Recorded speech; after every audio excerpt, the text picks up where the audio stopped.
Ceci est un podcast de l'ambassade des États-Unis au Togo.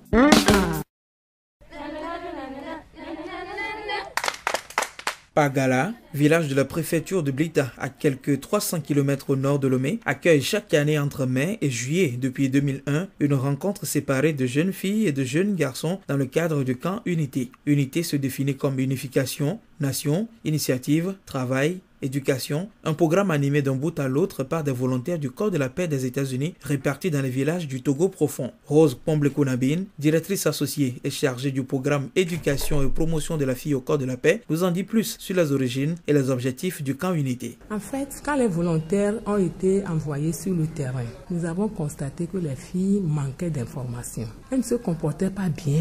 Il y avait beaucoup de cas de grossesse. Il y avait des filles qui ne connaissaient même pas pourquoi il faut aller à l'école. Donc nous nous sommes dit qu'il faut créer un cadre où il faut donner l'opportunité aux filles d'avoir des informations sur des thèmes qui sont liés aux fléaux auxquels ces filles font face. Nous pouvons voir par exemple l'importance de l'éducation. Comment prendre une décision tout en connaissant les conséquences néfastes et les conséquences positives. Comment éviter la grossesse précoce et le sida. Le mariage forcé, l'importance d'avoir des stratégies pour éviter la pression du groupe. On te dit par exemple, toi tu es fille, tu te fais la cour, tu ne veux pas accepter, mais toutes les filles de ton âge font ça. Pourquoi pas toi? Donc on développe des stratégies où la fille peut dire non, pour que les filles puissent avoir confiance en elle et dire, je vais fixer maintenant les buts de mon avenir. À Rose Pomble-Kounabine succède Rose Lindgren, volontaire et directrice cette année du camp Unité de Pagala. Pour elle, ce n'est pas si aisé de définir comment les jeunes filles acquièrent leurs nouvelles connaissances au cours du camp. Il y a plusieurs moyens d'y parvenir. C'est un peu difficile de dire exactement parce que nous avons un esprit d'apprentissage qui n'est pas comme l'éducation formelle. Il y a des séances, bien sûr, séances sur confiance en soi, les séances sur l'équité genre, et aussi des séances plus pratiques comme qu'est-ce que c'est l'adolescence et la puberté et comment combattre l'harcèlement sexuel. Mais il y a aussi un esprit d'apprentissage de chaque jour, chaque heure.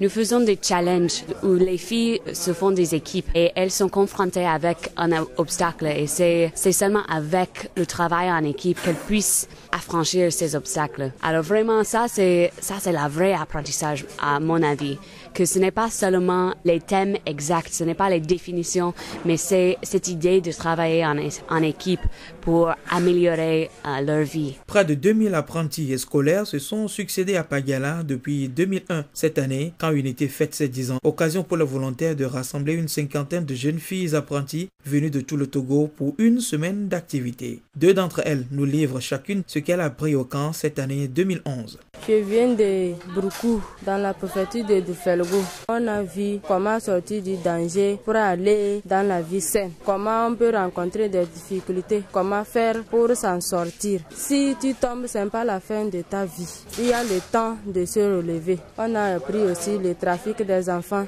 Les hommes viennent de Nigeria, ils nous trompent, ils nous amènent. C'est pour vendre nos sexes. Et après tout, on amène les maladies dans nos villages.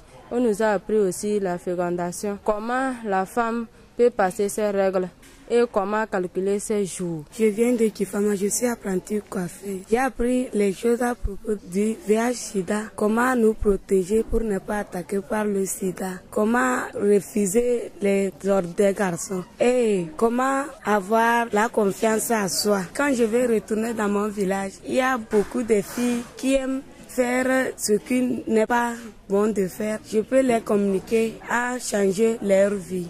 Vie en société, activités génératrices de revenus, problèmes genre et tant d'autres thèmes encore abordés par les participantes. Elles s'en retournent chez elles ce samedi 21 mai, tandis qu'arrivent les garçons et bientôt les scolaires. Le camp Unité du Corps de la paix vivra ainsi au rythme de ses allées et venues jusqu'à la fin des vacances.